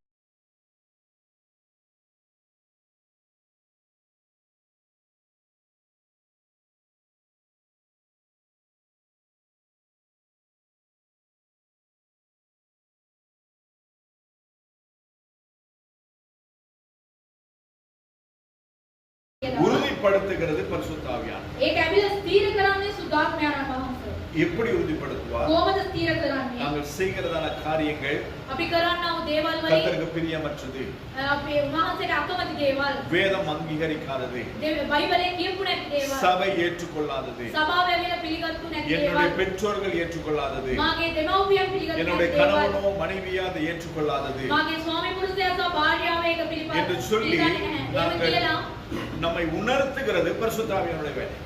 ඒම අපිට දැනීම දෙන්නේ සුද්ධාත්මයන් වහන්සේගේ වැඩ. எனவே கர்த்தருடைய ஆவியானவர் நம்மோடு கூட இடைப்பட்டு நம்முடைய தவறுகளை சொல்லும் பொழுது நாங்கள் அதை மாற்றுகிறோம். සුද්ධාත්මයන් වහන්සේ ඇවිල්ලා අපගේ පාපේ කියලා දෙනකොට ඒක අපි අරිගස්ස ගන්නවා. அப்படி இல்லைன்னு சொல்லிட்டா එහෙම නැත්තම් கர்த்தர் நம்மோடு கூட இருக்கும். දෙවියන් වහන්සේ අපිත් එක්ක ඉන්නේ නැහැ. ஒரு தவளை கதை ஒன்று இருக்கு. ගෙම්බගේ කතාවක් තිබෙනවා. என்ன அப்படின்றால், මොනවද නම් ஒரு பாத்திரத்துல தண்ணியை போட்டு ඒක වාදනය කළ වතුර දාලා ஒரு தவளை அதுல போட்டு கீழே நெருப்பு போடலாம். ගෙම්බෙක් මේක ඇතුළට දාලා ගින්දර දානවා. என்னது? ஒரு தவளைய ඒක ගෙම්බෙක්ව ஒரு பாத்திரத்துல போட்டு ඒක වාදනය තුලට දාලා தண்ணியும் இருக்குது, ඒක ඇතුළේ වතුරක් அதுல அதை තිබෙනවා. அப்படியே நெருப்பு போடுறாங்க, அது சூடு காட்டுறாங்க. ගින්දර දානවා ඒකට. அது சூடு காட்டும் பொழுது ඒකට ගින්න දානකොට அந்த தவளைக்கு அது சூடு ஏறுதா ஏறலையானது ஒண்ணுமே தெரியல. ඒ ගෙම්බට තේරෙන්නේ නැහැ රසල තිබෙනවද නැද්ද කියලා. ஏன்னு சொன்னா சுடு தண்ணியில கொண்டு போய் அதை போடவும் இல்ல, එයා ඇවිල්ලා උණු වතුරෙන් දැම්මේ නැහැ. வெதுவெது தண்ணியிலையும் போடல, නිවිච්ච වතුරෙන් தண்ணி இல்லாத பாத்திரத்துக்கு போடல. වතුර නැති එකකින් දාලා அப்ப இந்த தண்ணி ஏற்கனவே தண்ணியில இருந்து பழகின தவளை හැමදාම සදාකාලේ වතුරේ පිටිච්චාවේ அப்ப அந்த ගෙම්බා தண்ணிக்கு கீழே நெருப்பு இருக்கிறது தெரியாம தான் அது இருந்துட்டு இருக்கு. ඒ වතුර යටින් ගින්දර තියෙනවා කියලා දන්නේ නැතුව තමයි ඉන්නේ. அது சூடு ஏற ஏற ஏற ඒ ගින්න එන්න அந்த தவளையும் தன்னை அந்த அந்த சூட்டுக்கு அது தன்னை தயார்படுத்திக்கிறது. ඒ ගින්නට මේ ආව ඇවිල්ලා තමාව සූදානම් කරගන්න. ஏன்னா அது அதாவது ஒரேடி அப்படியே 180 டிகிரி ஏற கிடையாது. එකපාරටම ඇවිල්ලා උතුරන්නේ அது වතුර. தண்ணி கொஞ்சம் கொஞ்சமா சூடாகும் பொழுது ඒ චුට්ට චුට්ට ඇවිල්ලා ඒක උතුරවන විට கூலா இருந்துச்சு. උණුසුමේ තිබුණා. கொஞ்சம் வெது பாருங்க. ඊට පස්සේ ටිකක් ஓ இன்னும் கொஞ்சம் சூடா இருக்கு. තව ටිකක් උණුසුම. நல்லா தான் இருக்குது. දැන් ටිකක් හොඳයි. அப்படின்னு சொல்லி முதல்ல ஒரு இடத்துல ஆகியிருந்த தவளை එක තැනක හිටියා ඔය போய் ගෙම්බා. தண்ணி சூடாக சூடாக அவர் கொஞ்சம் வார்ம் அப் ஆகி ටිකක් වැඩි වෙන්න ඒ ගින්නලේ லேசா அப்படி நீட்ட ஆரம்பிப்பார் தண்ணிக்குள்ள. ටිකක් එයා ඇවිල්ලා පීනනවා.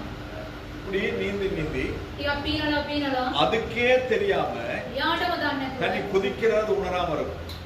කමන්ට තේරෙන්නේ නැහැ ඒක ඇවිල්ලා උතුරනමයි කියලා. குதிக்கிறது ஐயோ ஏற்கனவே நாங்க இருந்த தண்ணி வேற இப்ப இருக்கிற தண்ணி வேறன்றது உணர்வு இல்லாம ඒ තිබිච්ච වතුර වෙනයි දැන් වතුර වෙනයි කියලා එයා இது சூடாகுது அப்படின்றது உணர்வு கூட இல்லாம මේක ඇවිල්ලා උණුසුම වෙනමයි කියලා இதுல තේරෙන්නේ வெளியே නැතුව வரணும்ன்ற ஒரு முயற்சி இல்லாம එළියට එන්න ඕනේ කියන ඒ அப்படியே උත්සාහය அதுல නැතුව லைட்ஸி போய் என்னவா இது ඒකෙන්ම එයා ඇතුළේටම වෙලා கடைசியில போய் பாத்தீங்கன்னா நல்லா நீட்டிட்டு கிடக்கும். අන්තිමට බලනකොට ඔක්කොම දිග අරගෙන ඉන්නවා. மேல இருந்து பாக்க நமக்கு என்ன எப்படி தெரியும்? උඩ ඉඳලා බලන අපිට මොකෝම ஓ තේරෙන්නේ. தவணை இன்னும் அப்படி தண்ணியில இருக்கும் போல அப்படி. ගෙම්බා ඔහොම ඉන්නවයි කියලා. ஆனது ஆட்டி பார்த்தா தான் தெரியும் அது மறுகையா அப்படி. ඔයාලා බැලුවෙන් පස්සේ තමයි තේරෙන්නේ. அது மாதிரி தான் சில நேரம் ஆகும். ඒ වගේ තමයි සමහරක් වෙලාවට அப்ப இருக்கிறது அந்த சூழ்நிலைகள் மாறும் பொழுது நம்ம அறிந்து கொள்ள வேண்டும். ඒ වාතාවරණය වෙනස් වෙනකොට අපි ඒක දැනගන්න. நம்ம இதுவரைக்கும் இருந்தது எப்பவுமே இந்த சில் தண்ணியில தான். අපි මෙච්චර දවස් ඉන්නේ උණුස් මේ කූල් වතුරෙන් තමයි. ஆனா இன்னைக்கு பாத்தீங்கன்னா வெதுவெதுப்பா இருக்கு. දැන් බලනකොට ඇවිල්ලා ඒ ටිකක් கொஞ்ச நேரம் பார்த்தா அது சூடாகுது. ටික වෙලාවකින් බලනකොට இப்போ பார்த்தா அதுல இருந்து புகை வேற வர ஆரம்பிக்குது. ආයි බලනකොට ඒක ඇවිල්ලා இது நாம இருந்தது கிடையாது. මේක අපි ඉතිච්ච එක නෙමෙයි. அப்படின்னு சொல்லி நாம அதை அறிந்து வெளியில வந்துட்டா ඒක අපි දැනගෙන අපි එළියට ආවයින් கர்த்தருடைய පස්සේ கிருபை நமக்கு இருக்கும். දෙවියන් වහන්සේගේ කරුණාව තිබෙනවා. அப்படி இல்லைன்னு சொன்னா එහෙම නැත්නම් பாவத்திலே மாண்டு போறது தெரியாம நாங்க மாண்டு போயிடும். පාපයෙන් අපි නැති වෙනවයි කියලා දන්නේ නැතුව අපි முதலாவது தரம் பாவம் செய்யும் பொழுது அது பாவம் என்று நமக்கு புரியும். එක සැරයක් අපි පළවෙනි සැරේ පෞකාර වැඩ அந்த කරනකොට පාපය කියලා பாவமானது நம்முடைய දැනෙනවා. வாழ்க்கையிலே பைத்தியம் ஆயிடுச்சுன்னா ඒ පාපය අපගේ ජීවිතයේදී ඒක ඇවිල්ලා පුරුදු වුණායින් පස්සේ அது அப்ப நமக்கு பாவமா தெரியாது. ඒක අපේ පාපයක් කියලා வீட்டானே තේරෙන්නේ නැහැ. பார்ப்போம், රීල් එකනේ බලමු. பாட்டு தானே கேட்போம், ගීතිකා வைன் தானே கொஞ்சம் குடிப்போம். වයින් එක චුට්ටක් බොමු. ஏன்னா லண்டன் பிரான்ஸ் அங்கெல்லாம் வந்து குடிக்கிறாங்க. ஏன்னா உடம்பு சூடா வச்சுக்கிறது. රසනේ තියාගන්න ඕනේ කියලා ඒගොල්ලෝ அது බොනවා. அங்க குடிக்கிறாங்க, ඒගොල්ලෝ ඒ බොනවා. நீ இங்க குடிக்க முடியாது. මේ බොන්න බෑ. அப்படின்னா வைன் குடிக்கிற மாதிரி பிரான்ஸ் இருக்கும். වයින් එක බොන්න ඕනේ ප්‍රංශ එකට යන්න. அது சொல்லுங்க ஆல்கஹால் இல்ல, මේක ඇල්කොහොල් එක இது නෑ. தமிழ். මේක තමිල් තියෙන්නේ. அப்படியே நீ தமிழ் குடிக்கிற, මොකටද ඔයා තමිල් බොන්නේ? சும்மா தமிழே வைன் குடி, ஏன் தமிழ் வைன் குடிக்கணும்? තමිල් නිකන් බොන්න පුළුවන් නේ. அப்ப ஒவ்வொன்றுக்கும் நாங்க என்ன பண்ணுவோம், அதுக்கு ஒரு காரியத்தை நாங்கள் செய்கிறது சரி என்பதற்கு நிரூபிக்கிறதற்கு சில காரியங்களை நாம ஏற்படுத்திக் கொள்கிறோம். මේක හරි කියලා අපි මේව කරන්නට ඒක අලිගස්ස කරනවා අපිම. பாவம் கர்த்தருடைய பார்வையில் எல்லாமே பாவம். පාපය කියන්නේ දෙවියන් වහන්සේගේ පෙනීමෙන් සියල්ලම පව් තමයි. சின்ன பாவம், ටික පොඩි பெரிய පාපයක්, பாவம், ලොකු පාපයක්, சாவான பாவம், මේ மரணே මරණේ පාපය, மன்னிச்சு விடுற பாவம், මේක ඇවිල්ලා කමාව දෙන්නා අපේ පාපය. එහෙම නැහැ. தன் பாவங்களை තමාගේ පාපය அறிக்கை செய்து ඒක කියා දීලා விட்டு விடுகிறவன் நடக்கம் பெறும். ඒක ඇවිල්ලා අයින් වෙන அது මිනිසයා තමයි தொடர்ச்சியாய் මනුස්සයා செய்வோமானால் තමයි. நமக்கு ரட்சிப்பே கிடையாது. එක දිගට අපි කරනවා නම් අපිට ගැලවීම නැහැ. அதனாலதான் நாங்கள் ஆரம்பத்தில் நாங்கள் வாசித்த பிரகாரம் අපි ඇවිල්ලා පළවෙනි එකම அவர்கள் කියනවා. நிலைத்திருக்கிற எவனும் பாவம் செய்கிறது இல்லை. ඒක තුල ඉන්න මිනිස්සයා ඇවිල්ලා පව් කරන්නේ නැහැ. பாவம் செய்கிற எவனும் அவரை காணவும் இல்லை, පව් කරන එකේම උන්වහන්සේව දකින්නේ නැහැ. அவரை அறியவும் இல்லை. උන්වහන්සේව දකින්නෙත් නැහැ. இப்ப நாம அதான் நம்மளோட கேட்டேன், நீங்க என்ன பாவம் செய்யணும்? මම ඒක තමයි ඔයගොල්ලෝ කරන පාපය சில මොකක්ද? நேரம் நாம செய்யறது பாவம்னே நமக்கு தெரியாது. අපි කරන එක පව් කියලා අපි දන්නේවත් නැහැ. நிறைய அள்ளி போட்டுக்கிறோம், மட்டும் குப்பையில கொட்டிடும். ගොඩක් ඇවිල්ලා අපි දාගන්නවා ආයේ කුණු එකටම දානවා. பாவம். පාපය. மற்றவங்களை ஏளனமா பார்க்கிறது, பேசுறது, குறை சொல்றது பாவம். අනිත් අය ඇවිල්ලා අඩුපාඩුකමින් බලනවා ඒගොල්ලෝ බලනවා. கசப்பு තිත්තකම பாவம். ඒක පාපය. மற்றவர்களை இழிவாய் பேசுகிறது பாவம். අනිත් අය වෙලා අඩුව වලින් කතා කරන එක පාපය. மற்றவருடைய குடும்ப நிலையை தாழ்த்தி பேசுகிறது பாவம். අනිත් අයගේ පවුල ගැන කතා කරන එක ඒකත් පාපය. இது எல்லாமே பாவம். මේ සියල්ලම පව්. எதை செய்தாலும் මොනවා කරා கிறிஸ்துவின் சிந்தையோடு கூட செய்யும். ක්‍රිස්තුස් වහන්සේගේ සිතුවිල්ලෙන් කරනවා. எதை பார்த்தாலும் கிறிஸ்துவினுடைய அந்த பார்வையோடு கூட பாருங்க. මොනවා බැලුවත් ක්‍රිස්තුස් වහන්සේගේ පෙනීමේදී බලන්න. எதை அணுகினாலும் அது கிறிஸ்துவை போல அணுகும். මොනවාට අපි ළඟා වෙනත් ක්‍රිස්තුස් වහන්සේගේ සිතුවිල්ලෙන් அப்பொழுது ළඟා நாங்கள் වෙනවා. இயேசுவை அறிந்தவர்களாய் இருக்கிறோம். ඒ විට අපි යේසුස් වහන්සේව දැනගත්තා. அவரை உணர்ந்தவர்களாய் இருக்கிறோம். උන්වහන්සේව දැනෙච්චා. அவரை அனுபவிக்கிறவர்களாய் இருக்கிறோம். උන්වහන්සේ අපි තුල දරා ගන්නවා. கர்த்தர் நல்லவர் என்பதை දෙවියන් වහන්සේ යහපත් කියලා நிச்சயமா මොනවද කරන්නේ? ருசித்து பார்க்க. රස බලන්න. அந்த ருசித்து பார்க்க வேண்டுமானால் ඒක රස බලන්න ඕනේ නම් கர்த்தர் நம்மோடு இருக்கிறார். දෙවියන් වහන්සේ අපිත් එක්ක ඉන්නවා. ஆண்டவர் இருக்காரு, கிருபையா இதெல்லாம் நடக்குதுன்னு சொல்லிட்டு நாம ஆண்டவர் இருக்காருன்ற ஒரு தீர்மானத்துக்கு வர முடியாது. දෙවියන් වහන්සේ ඉන්නවා කරුණාවෙන් ඉන්නවා කියලා ඒක ඉන්නමයි කියන තීරණය ගන්න ඉන්න හොඳ නැහැ. பில் கேட்ஸோட ஆண்டவர் இருக்காரா? බිල් ගේට්ස් එක්ක දෙවියන් වහන්සේ ඉන්නවද? அம்பானியோட ஆண்டவர் இருக்காரா? අම්බානිත් එක්ක දෙවියන් වහන්සේ ඉන්නවද? அனுரகுமார் ஆண்டவர் இருக்காரா? අනුර කුමාරත් එක්ක දෙවියන් වහන්සේ ඉන්නවද? ஞானசாரையோட ஆண்டவர் இருக்காரா? ඥානසාරත් එක්ක දෙවියන් වහන්සේ ඉන්නවද? ஆண்டு நல்லா தான் இருக்கா? එනමුත් ඒගොල්ලෝ හොඳට ඉන්නේ. நல்லா இருக்கு. ඒගොල්ලෝ හොඳට ඉන්නවා. தேசத்தின் நல்ல நிலையில இருக்கலாம். මේ දේශය ඇවිල්ලා හොඳ තත්ත්වයක உலகம் அங்கீகரிக்கக்கூடிய இடத்துல இருக்கலாம். මේ ලෝකය ඇවිල්ලා පිළිගත්තු ස්ථානයක ඉන්නවා. ஆண்டவர் கிடையாது. එනමුත් දෙවියන් වහන්සේ ஆனா கர்த்தர் நம்மோடு கூட இருக்கிறதை நாம் அனுபவிக்கிறோம். දෙවියන් වහන්සේ අපිත් එක්ක ඉන්න එක අපිට ஏன்னா හැඟෙන්නේ. இந்த வாழ்க்கை சொற்பனாங்க. මේ ජීවිතය ඇවිල්ලා ටික කාලෙ. அம்மா லவ் பண்ண விடல. අම්මා ඇවිල්ලා ප්‍රේම කරන්න කිව්වා. அம்மா தூங்கும் போது 13 வயசுக்குள்ள பெட்ரோல் ஊத்தி கொடுத்துருச்சு. අම්මා නිදිය ගන්නකොට අවුරුදු 13 දරුවා ඇවිල්ලා 13 வயசு பிள்ளைக்கு 27 வயசு பையனுக்கும் லவ். 13 ඇවිල්ලා දරුවාට 27 ඇවිල්ලා என்னவோ நடந்து போச்சு. මොකද්ද වුණා? இந்த பிள்ளையும் கொண்டுட்டு அவனுக்கு நாட்டுக்கு சென்று එයාත් නැති වෙලා අනිත් එක්කෙනා தெரிந்தவைகள் இவை தெரியாதவைகள் பல. දන්න දෙයක් තිබෙන නැති දෙයක් තිබෙනවා. அப்ப இதெல்லாம் ஆண்டவர் இருந்தா இதெல்லாம் நடக்க வாய்ப்பு கிடையாது. දෙවියන් වහන්සේ ඉන්නවා නම් මේවා සිදු වෙන්නේ නැහැ. கர்த்தர் நம்மோடு கூட இருக்கிறதுனால இதுவரையிலும் நான் வாழ்ந்து கொண்டிருக்கிறேன். දෙවියන් වහන්සේ අපිත් එක්ක ඉන්න ඉඳ අපි දෙවියන් වහන්සේත් එක්ක ඉන්නවා. அவரை ජීවත් விட்டு වෙනවා. விடாதபடி. උන්වහන්සේ වත්තරින් නැතුව අපි අල්ලනවා. அதுதான் தாவீது சாலமோனுக்கு சொன்ன ஆலோசனை. මේක තමයි දාවිත් සාලමෝන්ට கர்த்தர் சமீபமாய் இருக்கும் பொழுது அவரை தேடுங்கள். දෙවියන් වහන්සේ ළඟම ඉන්නකොට යා උන්වහන්සේව සොයන්න. அவர் கடந்து போய்விடும். උන්වහන්සේ පෞසු කරගෙන ගියන් தேடினாலும் நம்மால் கண்டுவிடும்.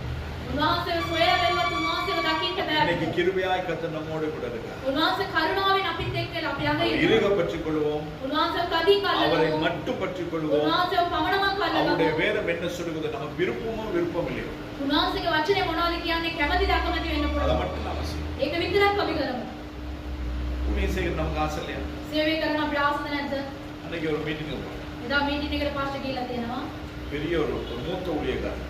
මහත් ලොකු සේවකයෙක්. அவரு கையில பேண்ட் எல்லாம் போட்டிருக்காரு. එයා බෑන්ඩ් මේ ඔක්කොම දාලා තියෙනවා. அதை பார்த்து நமக்கு ஒரு ஆசை வருது. අපිට ආසාවක් එනවා. நாமளும் பேண்ட் போட்டேன்னா අපිට බෑන්ඩ් එකක් දැම්මොත් කොහොමද? அது நமக்கு தகுதியா இருக்குமா இருக்காதான்றது நம்ம ஆண்டோட கேட்கணும். අපිට ඒක හරියද නැද්ද කියලා අපිට දෙවෙන ආසකින් කියනවා. அப்ப இப்படி போட்டு பழக்கப்பட்டனா මේව දාලා පුරුදු වෙච්චා උපාසක. நாளைக்கு டையோட வந்து முன்னுக்கு நின்னா நீங்க எப்படி இருப்பீங்க? எப்படி என்ன செய்வீங்க? කයි එකක් එක දාගෙන හිටියොත් මොනවද කියන්නේ? நீங்க எல்லாம் சில நேரம் பேச மாட்டீங்க. සමහරක් වෙලාවල ඔයගොල්ලන් කතා கேட்கவும் කරනවා. மாட்டீங்க. ආන්නේ ஆனா துணிஞ்சு வந்து பேசுற ஒரு பிள்ளை இருக்கு யார் தெரியுமா? කවුද දන්නවද? இந்த දරුවෙක් ඉන්නවා. அவன் வந்து கேட்பான். நான் கேளு. நீங்க ஒரு மாதிரி இருக்கிறீங்க அப்படின்னு கேட்பான். මේ ඉන්නේ කියලා. ஏன்னா அந்த அளவுக்கு நான் யாருன்னு சொல்லி தெரிஞ்சு வச்சிருக்கிறேன். මේව කියලා දන්නවා. இல்லையா? அப்ப அதே மாதிரி இருந்திருக்கும். ඒව මේ திடீர்னு கோமாளி ஆகினோம்னா பிரச்சனை ஆயிடும். அப்ப நமக்கு எது தகுதியா இருக்கிறதோ எல்லாரும் என்னை எப்படி ஏற்றுக்கொள்கிறார்களோ அதே மாதிரி நான் அதுக்கு போய் என்ன சொன்னா பிரச்சனை கிடையாது. කවුද කොහොමද මාව පිළිගන්නේ? ඒ විදිහට මං හිටියොත් அந்த பாஸ்டர் டைப் போடுறாரு, இந்த பாஸ்டர் கோட் போடுறாரு, இந்த பாஸ்டர் அப்படி பண்றாரு, நமக்கு தேவை. ඒ පාස්ටර් අයියක දානවා මේ පාස්ටර් මෙහෙම ඉන්නවා අපිට ඕනේ නැහැ. எந்த ஊழியக்காரனாலும் நமக்கு நம்முடைய வேலை கர்த்தரை பிரசங்கிக்கிறது. මොනවා සේවකයා වුණත් අපේ වැඩ ඇවිල්ලා දෙවියන් වහන්සේ கிறிஸ்து என்னோட கூட இருக்கிறாரா இல்லையா என்பதை காண்பித்து கொடுக்கிறது நம்முடைய வேலை. ක්‍රිස්තුස් වහන්සේ මා තුල ඉන්නවාද කියන එක පෙන්වන එක තමයි මගේ වැඩ. அப்ப அந்த வேலையை மட்டும் செஞ்சுட்டு போயிட்டே இருக்கு. ඒ රස්සාව විතරක් කරලා යන එක හොඳයි. அப்ப அவருடைய கற்பனையை அவர்கள் நிலைத்திராதவர் උන්වහන්සේගේ ආඥා තුල උන්වහන්සේගේ පවතින යටි එක්කෙනා ඔව් පව් කරනවා. பாவம் செய்கிறவனும் පව් කරන සියල්ලෝම அவரை காணவும் இல்லை. උන්වහන්සේව அவரை දකින්නෙත් அறியவும். නැහැ. දුටු இந்த நாளில் ஒரு விஷயம் உங்களை நிதானித்து பாருங்கள், உங்களை ஆராய்ந்து பாருங்கள். ඔයගොල්ලන් සෝදිසි කරලා බලන්න. நீங்க பாவம் செய்றீங்களா? ඔයගොල්ලන් පව් කරනවාද? தப்பு கிடையாது. ඒක වැරද්දක් නෙමෙයි. ஆனால் அதே பாவத்திலே நிலைத்திராதபடிக்கு பார்க்கிறோம். ඒ පාපයෙන්ම ඔයගොල්ලෝ පවතින්නේ නැතුව ඔයගොල්ලෝ බලා ගන්න. அப்படி நிலைத்திராதபடிக்கு நீங்கள் அவரை பார்த்துக்கொண்டால் එහෙම ඔයගොල්ලෝ බලාගත්තොත් ඔයගොල්ලෝ நீங்கள் அவரை பார்க்க முடியும், උන්වහන්සේව බලන්න පුළුවන්. அவரை அறிய முடியும், උන්වහන්සේව දකින්න පුළුවන්. அவரோடு கூட நடக்க. උන්වහන්සේත් එක්ක ගමන් කරන්න පුළුවන්. ஹalleluya. හalleluya. எங்களை மூடி ஆண்டவருக்கு சொல்லுவோம். අපගේ නිර්පසාගෙන උන්වහන්සේ அவரை அறியத்தக்கதான, උන්වහන්සේව அவரோடு கூட දැනගන්න வாழத்தக்கதான, උන්වහන්සේත් එක්ක ජීවත් වෙන அவரை පිණිස காணத்தக்கதான උන්වහන්සේව දකින්න පිණිස ஒரு வாழ்வை கர்த்தர் உங்களுக்கு தர வேண்டும் என்று சொல்லி நான் யாவரும் ஆண்டவருக்கு சொல்லுவோம். අපි ජීවත් වෙන්න ඕනේ කියලා උන්වහන්සේ දෙන්න ඕනේ කියලා අපි හැමදේම යාඥා කරනවා. உங்களை பார்க்கணும், உங்க பாசத்தில் மூழ்கணும், அதுதான் என் வாஞ்சை ஐயா. உங்களை பார்க்கணும், உங்க பாசத்தில் மூழ்கணும், அதுதான் என் வாஞ்சை ஐயா. இயேசுவே என் நேசரே, உம்மை போல் யாரும் இல்லை. இயேசுவே என் நேசரே, உம்மை போல் யாரும் இல்லை. அழகானவர், தூயவரே, நிறைந்தவரே, என் அன்பே, அழகானவர், தூயவரே. ஆண்டவரே, உம்மை நான் பார்க்கிறோம். දෙවියන් වහන්සේ අපි ඔයගොල්ලෝ දකින්න. உம்மோடு கூட நாங்கள் நடக்கிறோம், ඔබ වහන්සේත් එක්ක අපි ගමන් உம்மோடு කරනවා. கூட நாங்கள் பேசுகிறோம். ඔබ වහන්සේත් එක්ක අපි කතා කරනවා. உம்மால் நடத்தப்படுகிறதான ஒரு வாழ்க்கையை நாம் வாழணும். උන්වහන්සේ කියනවා මේ ජීවිතය ජීවත් වෙන්න අපිට උදව් உங்கள் කරනවා. ஒவ்வொருவருக்கும் அதுக்கு கிருபை தருவீராக. අපි හැමෝටම උන්වහන්සේගේ කරුණාව දෙන්න. ஆண்டவரே, நீர் பேச சொன்னதை பேசுகிறேன். පියාණන් ඔබ වහන්සේ කතා කරන්න කියපු එක කතා பிள்ளைகளை කරනවා. உமக்கேற்ற பாத்திரங்களாய் மாற்றி நடத்துவீராக. ඔබ වහන්සේගේ දරුවන්ව ඔබ වහන්සේගේ කැමැති වාචනයක් කර වෙනස් කරන්න. தேவ கிருபை கொடுக்கும். උන්වහන්සේගේ කරුණාවට බාර දෙනවා. இயேசு கிறிஸ்துவின் மூலமாய் பிதா. යේසුස් වහන්සේගේ නාමයෙන් පියාණන්. ஆமென்.